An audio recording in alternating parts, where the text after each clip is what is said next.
Hello, Steve. Welcome to Rushana's Mindset Lab, and thank you very much for agreeing to come and talk to us. No problems, Rushana. Nice to see you. Wonderful. Thank you, Steve. So can I ask you then to start by telling a little bit about your business and about your business journey? So how did you arrive here? Yeah, of course. Well, my name's Steve Dyson. I've been a journalist all my life, and I worked as a business reporter, a news editor, and ended up as editor of various newspapers in Britain in the early 2000s. So I was an editor in Middlesbrough at the Evening Gazette, and then I came back to Birmingham, my hometown, and was editor of the Birmingham Mail. I left that job in 2009 and started up Dyson Media as a complete start from scratch business. I was leaving the employ of my former employers, which was Trinity Mirror at the time. I didn't want to work in newspapers anymore. I wanted to use my media skills to run a training and advice business called Dyson Media. Now, Dyson Media started that way, but I kind of started without any knowledge of what to do, how to run a business, or indeed how to share that product and services to the wider marketplace. I was really lucky. I knew some people at quite a high level because of my job, and one or two people who were interested in me working for them on a contract basis gave me some really good advice. And one of the best bits of advice I had right at the very beginning from a chief executive of a huge organization was, Steve, I want to work with you. I want to use what you're offering us, but I don't know exactly what it is. You're telling me verbally, you're telling me what you'll do, but I need to see the package. I need to see a day's agenda from you. What are you going to do? How are you going to help me? What will the results be? And it made me think I've got to create a package. I've got to create for this client a particular day of training services in the media. But I can't just say, I'm going to train you. I have to say how, where, why, when, how's it going to work? Who's it suiting? What's the audience? What are they going to do with this? How it's going to happen? I had to have it down on paper for him or on a file for him to read so that he could understand what he was buying. And it was a really good lesson, because from then on, whenever I went to bid or to prospect with a potential customer, I always had in writing a plan on one sheet of paper of what I would give them. Nearly 13 years later, Dyson Media is still running on that basis. And one or two of the things that I provided in terms of a written file, an example of what I would do, they still exist today. I still give people an introduction to broadcast media class. I still give people a crisis media class. I still give people a good writing skills class. And all those original classes were built from scratch nearly 13 years ago. And yes, they've developed and they've been refined and been improved, but they all go back to that first lesson I learned, which was you've got to know what you're selling. You've got to tell your clients what you're offering them, how long it will last, what you're going to be used for, what cost will be attached to it, what follow-up services will you provide. And I learned that very quickly at a very high level. I was really lucky, and that helped my business. And as I say, today, I'll tell you more details later, I'm sure, about exactly what we do, but today the business is still running and employs myself, employs my wife, and various contractors who I use on a regular basis. So I have a reporter working for me on writing regularly, a web expert, a video team, 2 video teams. So I have a number of people who are contracting for particular jobs. But most of my services, Dyson Media, it's my name, my surname, most of my services are personally led, and I bring in experts to help deliver various parts. This sounds wonderful, very interesting. So one question, when you received that piece of advice, what helped you to actually be open and to receive it well? Was it that you were putting yourself out there and talking to others about your business?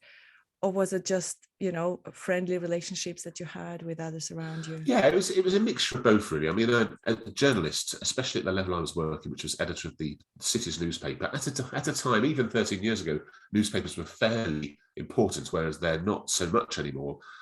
Most media are online. Nevertheless, it's the same principle. Even online editors have to have their relationships.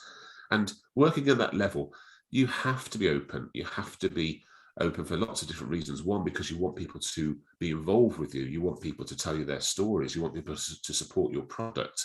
So I was always working at a higher level with chief executives, council leaders, politicians, community leaders, and was always working in a very, what I would call, open book way. You know, this is me, this is what I want, this is what we can provide for you, and can you help us? So taking that into the realm of preparing to launch my own business, I just used the same kind of open approach. This is who I am, you know me. This is what I do now, you know that. This is what I plan to do. Help me. You know I'm good, you know I can deliver, but what do you want? How can I provide it for you?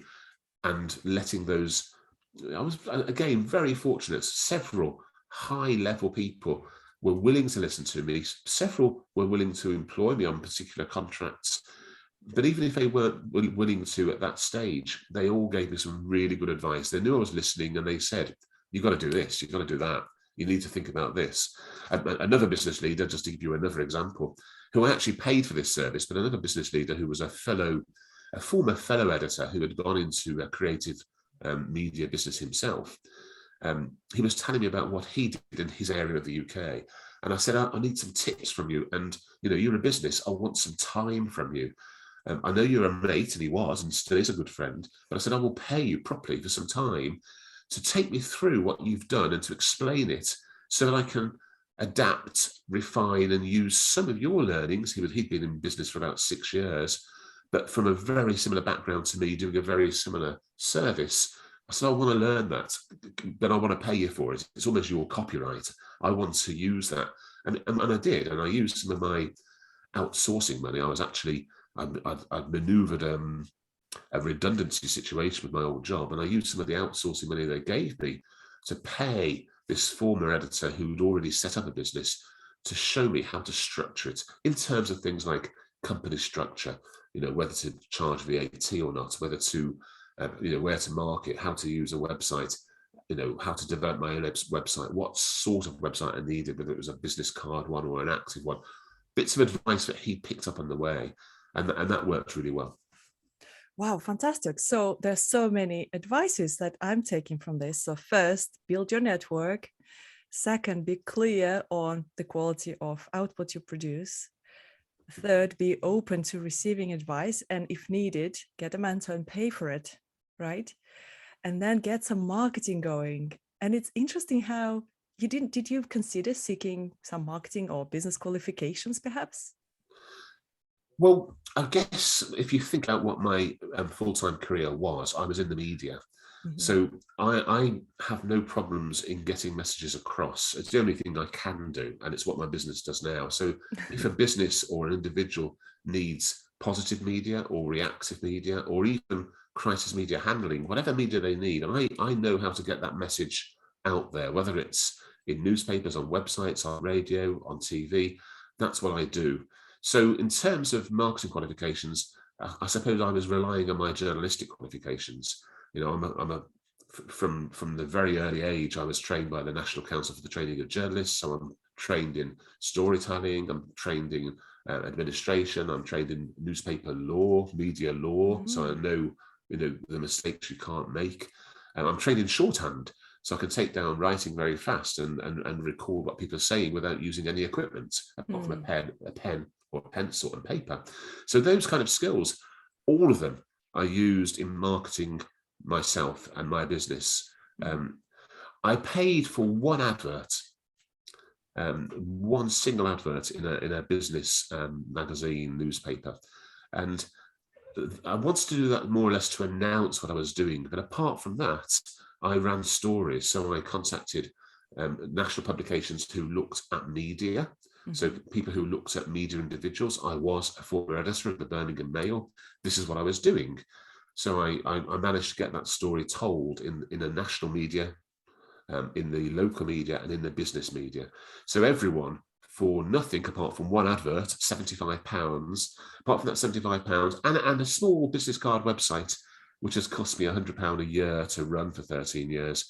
That's the only marketing I do in terms of what you would call marketing. The rest is all storytelling, which is what I do. I love this approach to marketing, storytelling. Thank you for sharing this, Steve. Now, if I may, I'd like to take you back to, you said you finished, when you were in full-time employment. And then what was the point where you decided to go into business? How did that happen? And was it difficult? Scary, perhaps? Okay, so two questions there. What or when did I decide, and was it difficult? Was it scary? In terms of me as an individual back then, 13 years ago, so I was 41, 42. So I was relatively young, still had teenage children, still married, still am, still have a house to pay the mortgage on, but I was getting more and more fed up at work. So as editor, I was leading a media organisation. I was leading the Birmingham Mail, at one stage leading multiple newspapers in that group with more than 100 journalists working for me and multi-million-pound budgets to run. But rather than it being about journalism, around about 13 years ago, if you remember, we were at the we were just coming out of one of the worst recessions, the 2008 banking crisis, and as a result, most companies, and indeed most media companies, were cutting and slashing left, right, and centre. They had to hugely restructure and cut costs. And as an editor, I realised very quickly that my job wasn't just about running newspapers, running campaigns, running great stories, selling newspapers. It was also about managing my staff. Now, managing staff, you always have to manage. You have to manage them for sickness and discipline and encouragement and mentoring. That's fine. But what I found after the 2008 banking crisis is that I also had to cut them in half. So from having a normal management experience, I was suddenly, I was Darth Vader. I was having to slash dozens, scores of jobs, and not because people weren't any good, but because my business was not affording them. So from being a journalist, a journalistic manager, I was then a cost cutter, and I hated it. I really, really hated it. So after a year of doing that, the next year came and they wanted to do it again. They said, great, you did that. You're healthier, but we still need more. We need another 60 people to go. And I said, well, I'll be one of those people. And I, did that properly and maturely and negotiated the settlement. But as part of the restructuring that we did at the newspaper group, they no longer needed me as an editor, and they had someone else take on that responsibility. And I was allowed to leave with a redundancy payment. But I didn't just do that. I planned what I would do next. I was 41, 42. I had to do something. And I'd always had in my mind, I wouldn't mind offering what I've learned out there in terms of media services, whether that's telling people stories, whether it's training them in how to write or how to speak, or whether that's helping them out if they ever had a crisis situation. I'd kind of done those things informally and I'd enjoyed them. I'd done a lot of training of staff and I'd enjoyed that. So I picked up quite a lot of ideas and started to build that business. And then going back to what I said at the very beginning of our interview, I went to some very senior people and said, this is what I'm planning, what shall I do? And that's when they started to tell me how to present it, how to package what I was doing. And I picked up, I exploited, if you like, exploited perhaps is a strong word, but I certainly utilized many of the high level contacts I had. One of them was the National Council for the Training of Journalists. I'd originally been trained there, and I had done some free stints for them, approving colleges' media courses when I was an editor. And so I went to them and said, look, I'm doing these courses. Would you like to sell them for me? And they have been for the last dozen years. So I've been almost had an agency through them to train people via their brand, via their huge trademark, that it's my courses. I write exams for them, I mark exams for them. So that was one of the ways that I started to prepare. What I'm trying to say is you can't just leave a job and jump into a business. You have to prepare it and plan it. And I spent probably a year or so thinking about it. And then 6 months before I left, working in the evenings and lunchtimes at the weekends, really planning what I could do. So the day I left, I instantly had income. Instantly had services, instantly had products. I didn't want any gap. I wanted my redundancy package to be my emergency insurance, and I wanted to earn from day one, and I did. And in that first year, I had a good financial year, better than the second and third years. That first year was an up, and then I had to get used to the fact that some of my clients weren't necessarily going to come back after that first year, so I then had to really push myself. And then the fourth, fifth, and follow-on years, it's grown again. But so that was how I started. And maybe I've gone on too far by talking about how I went on in following years. In terms of whether it was scary, absolutely petrified. Several times in the run-up to doing what I did, myself, my wife said, "What are we doing?" She would just not do it. She would just carry on.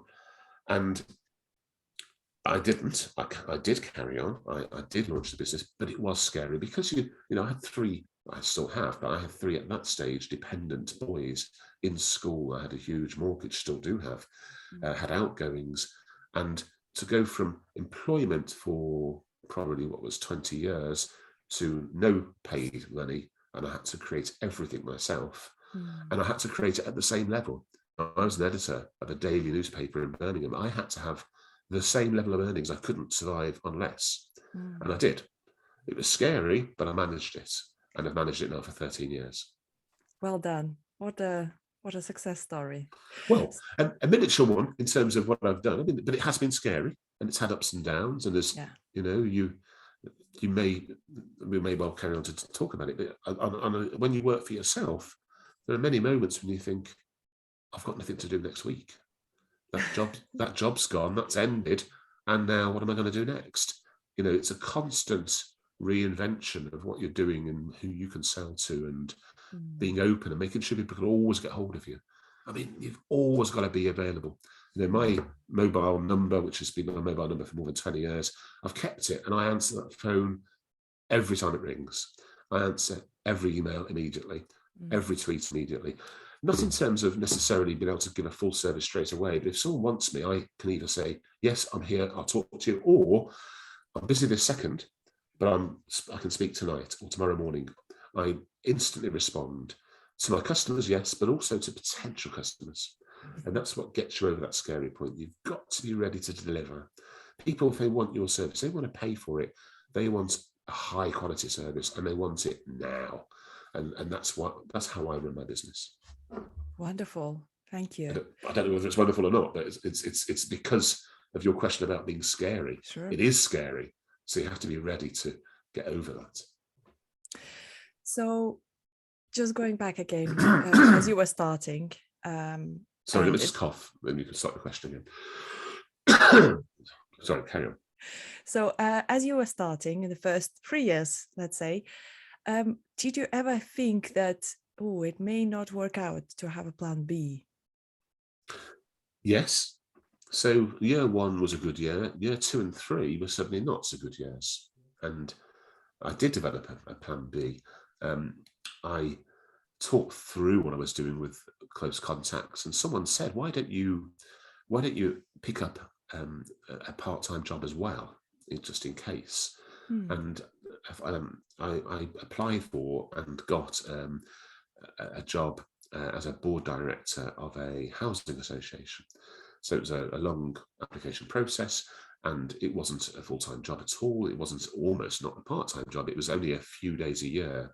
Board members have to go to board meetings. They have to be available for advice. It's probably 2-3 days a month, and that's you're only paid on that basis. But I picked that up, and it gave me a little bit of security, because what it meant was, even on those quiet months, I had something coming in. I had enough coming in to pay half the mortgage. So, it left me with less to find. So in terms of a plan B, it wasn't a fully fledged plan B, but I had my foot in another camp if I needed it. And if things had gone terribly wrong, then perhaps I could have built that as a different direction. You've heard of people using themselves as a non-executive director in various roles.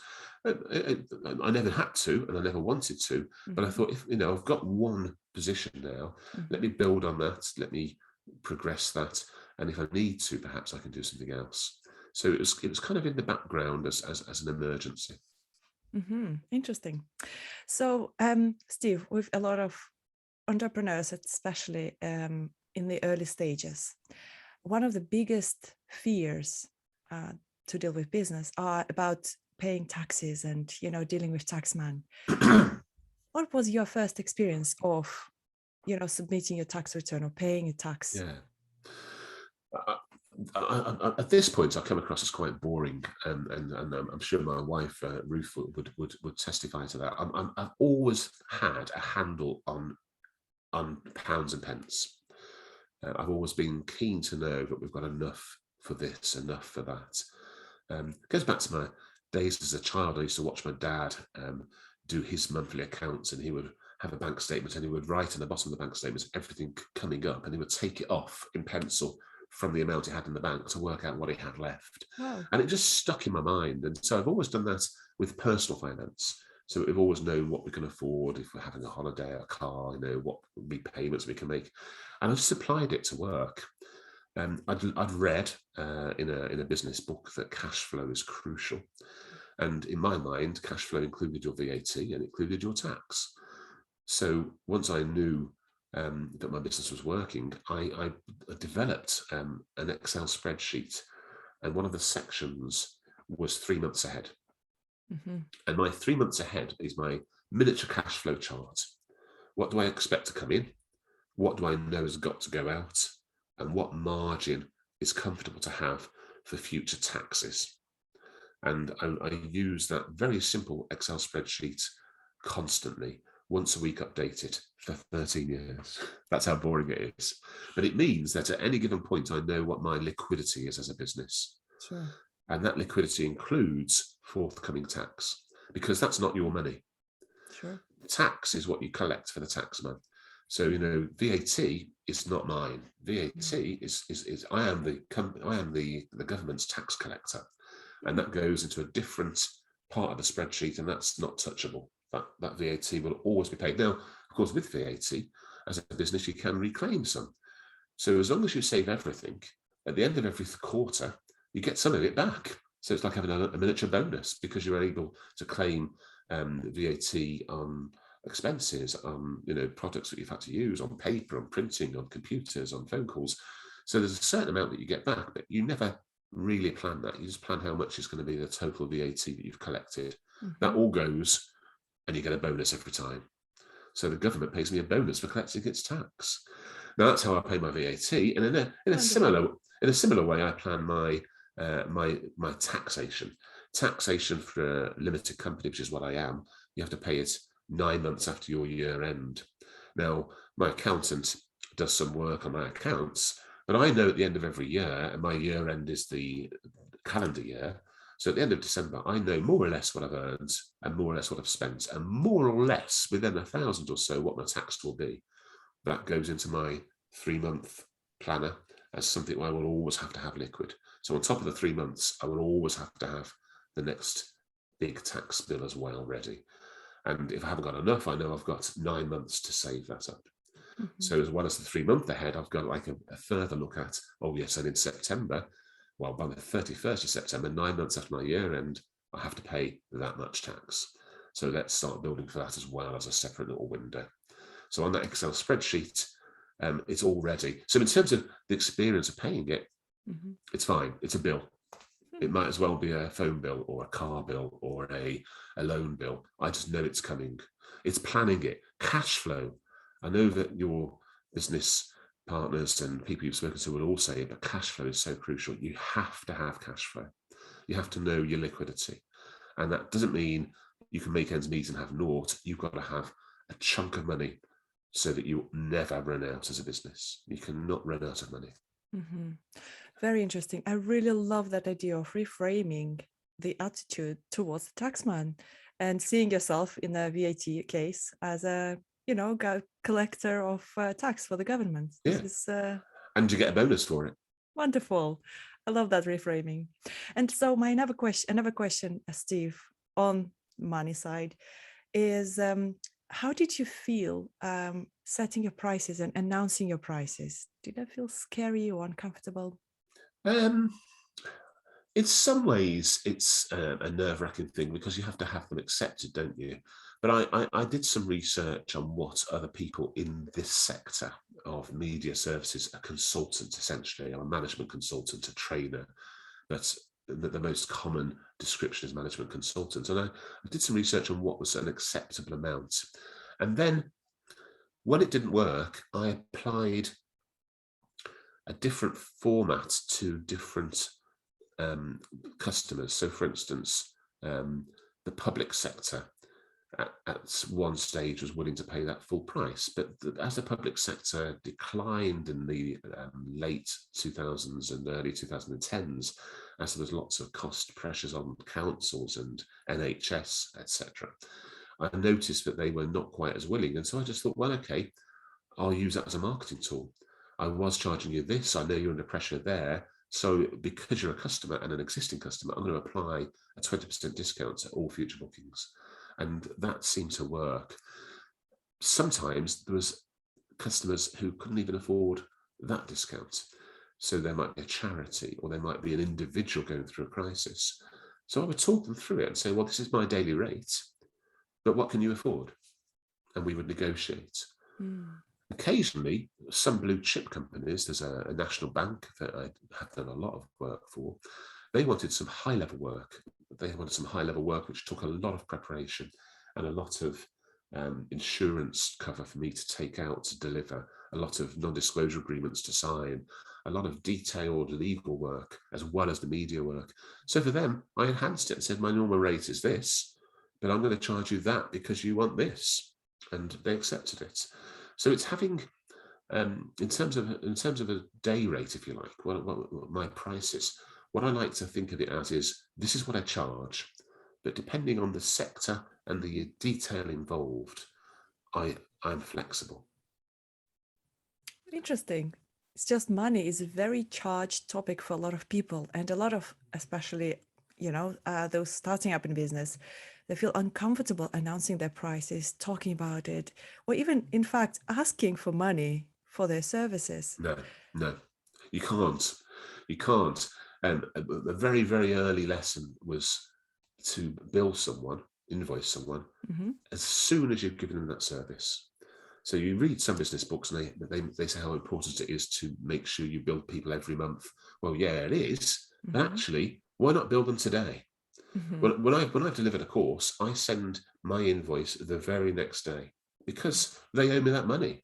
I have to pay my mortgage. I have to buy children's clothes. I have to buy our food. If they're not paying me, that's outrageous. So if you leave it to the end of the month and bill them on that kind of cycle, you've given them credit. So you've given someone a service. They're not going to pay you for a month anyway. At most companies take a minimum of a month. One of my clients at that national bank I was talking about, on occasion, would take 3 months to pay. So if I don't bill them till the end of the month, I'm giving them extra credit because they will only ever class the invoice from when it's sent.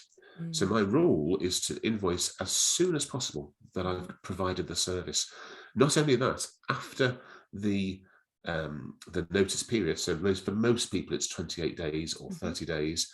Occasionally there might be someone who states that they pay every 90 days, but on the day that 90 days or 30 days or 28 days is up, if I haven't received it, on my spreadsheet in red is the date I need to chase. So on the day I don't receive my invoice paid within that notice period, I'm on the phone very politely saying, oh, hi, it's Steve Dyson of Dyson Media. I sent you an invoice 28 days ago. It's not been cleared. Can I check it's in process? And I don't worry about the clients. If they're not around, I'll go straight to their clerk, their payment clerk. I've got a purchase order number for every job I do, and I chase it directly with the finance people, who are very good. You'll find that finance people don't mind. I've never been turned away by someone. They just say, have you got a supplier number? Yes, here it is. Have you got a purchase order number? Yes, this is the one which is outstanding. And they'll tell me, oh, yes, that's due to be paid next week. Or, oh, that doesn't seem to have been paid. Doesn't seem to have been cleared. Let me look into it for you. They're very helpful, and they give you information back. So if one of them comes back and says, that hasn't been cleared yet, I then phone the client and say, just so you know, you've not paid me for this yet. I've chased it, and they tell me you've not created onto it. You still there? Sorry, you still there? Internet froze for a second. Yeah. Yes. So I just believe you have to be right onto it. Bill immediately and chase on the date it's supposed to be paid. Don't be embarrassed by it. You provided a service. You've sold someone goods or services. How dare they not pay you? Never be embarrassed about asking for money. If you've delivered a service, you get paid for it. Imagine going to the supermarket with a shop full of shopping, a trolley full of shopping, and you walk out the door and you'll say, oh, I'll pay you later. You'd be arrested, wouldn't you? And that's how you should treat it. That person owes you your mortgage, your fees. You've paid for your time. Let's have the money, please. That's a beautiful analogy with the shopping trolley in a supermarket. Thank you for that. So 2 more questions, Steve. How do you deal with uncertainty? You know, those months where you don't know, there's nothing coming in. How do you deal with that, just in terms of, just psychologically, really? Yeah. Well, I think we've touched on it before, because it can be quite a scary moment when you think you've got little coming in next month. And again, in my pedantic and boring side, I plan my year out. So at any given point, my year ahead in terms of month by month, what jobs are booked is on my screen. And probably a couple of times a week, I flick onto that. 1, to know what bills have been paid.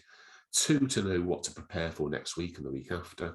And 3, to glance ahead at the next month, the month after that, to think, how's that month going or that month going? So constantly on my mind is whether I'm busy or not. Not only today, not only tomorrow, but next month and the month after. That kind of helps you, because you always know where you are. And when you're out with clients, when you're at a business meeting, when you're meeting other people, you have that in mind. And there are times when you're flat out, when you can't give anything, when you know, not only this week, but next month, you're chocker. So you pull back a little bit. You don't offer quite so much. You don't tell people that you could do that for them. But then when it's the other side of the coin and things are not going as well, you're out there and naturally you're thinking, I can do that for you. Or do you want this as well? Or how about we provide this? Or can I give you a bid on that? Because I think you need it. And you start thinking, you look through your client list last year. Is there anyone else there who hasn't had a new service yet? Shall I reapproach them? Shall I email them? Shall I? Occasionally, I've even run what I call an open course. So a lot of my courses are direct for clients. But in slow times, I find one delegate from one of the dozens of companies who I've had in the past, and I build a whole day on that one person. So I say, do you want a good writing skills place? Great. What day's best for you? In 2 months' time? Great. I'll book the venue. That's fine. That's the cost for you as a delegate. That hardly covers anything. But then I market that date. So in the background, I send to all previous companies who've had a course.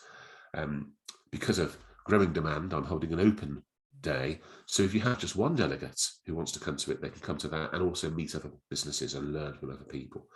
The price for this one delegate position is this much, very small. Who wants one? And I've never not run one of those days when I've tried to, if that makes sense. So on the I don't know, the dozen occasions, maybe once a year, twice a year, when I feel a bit slow, I'll organise one of those days, and that grows. Some of those days I've had 9-10 people come. They've been mega days. They've provided enough income for the week. Other times they've been relatively small, but I've still run them, and people know those courses exist. So occasionally people will even then get in touch and say, when are you running your next open day course? Because I've just got one delegate. Normally I go and deliver for a company and maybe deliver to 6, 7, 8 people. But if there's only one, how are they going to run that? Well, they know now Dyson Media runs open days, so they just say, when's the next one? And sometimes that prompts me to put one into the distance. I'm holding one in October. I've got one person on it. But close to the date, I'll market it, and that will grow into a day itself. Now, that's kind of preparation on my boring side. That helps my psychology, because by looking ahead and by knowing when things are quiet and by having what I suppose you might call it a flexible open day available, then you've always got something ready to start filling in those quiet times. The other thing you have to do is stop doing rubbish. Now, there are times at the very beginning when I did a lot of work for very small amounts. So, whether that's like writing a particular column for a newspaper, or doing too much for charities for too little, or sometimes for nothing. When I say stop doing rubbish, it's not rubbish, of course, working for a charity, but you have to know where to stop. So in the end, after a few years of sometimes being too busy doing things which weren't bringing in much or any income, I decided to focus my charity efforts on one charity. And that's what I do. So if anyone asks for free media advice or for free spaces on my courses, I just go to them very politely and say, oh, I'm afraid this is the charity I work with. I don't have any other charitable time. You know, I love charity. I'll give you a special charity rate, but I can't give it you for free because I have one charity I support in that way. Everything else is paid for. And in the same way, you know, people who want, oh, can you just do me a little bit of words on that, a few words on that, you know, a little article. Yes, if you want to pay a rate, but I'm not going to do it for lineage. I'm not going to do it for a small fee because I can't anymore. I have to make my time work. So stop doing rubbish. Don't be a busy fool. Make sure what you do is worthwhile. That's a good piece of advice. Wonderful. Thank you very much, Steve. So my final question is, any other advice that you can give to those starting out in business? I mean, you talked about a lot of really helpful tips and advice and ideas. Is there anything else? I think it's an obvious one, but it's an important one. Before you launch, before you are running a business, somehow find the time whilst you're in employment to save some money. Whether that comes from a redundancy or whether that comes from a bonus or whether that comes from just working some extra time, have a little pocket of money somewhere so that in your mind, because the previous question you said, is it, you know, what do you do to psychologically to help yourself? And I gave you most of the answer, but the other answer is in this part of the advice. Have an emergency fund. Know for your business, but also psychologically for yourself. If everything stopped tomorrow, I could last a certain amount of time because I have that put away. And it helps you psychologically. It helps it be less scary if you go through a low time, but it also physically, financially is crucial and will just keep that confidence going. You know, I had colleagues who were made redundant at the same time and they went abroad, they went on holiday, they bought a car. Fine, but I think they splashed the cash and they spent it all. I kept a good pocket and still have it, and that's the emergency fund for that really rainy time, for the day when Putin invades Britain. Oh, goodness. Let's hope not. Absolutely, yes. Thank you so much. Such enjoyable conversation, full of wisdom and advice and mindset tips. I really enjoyed it. Thank you very much, Steve. No problems, Rushana.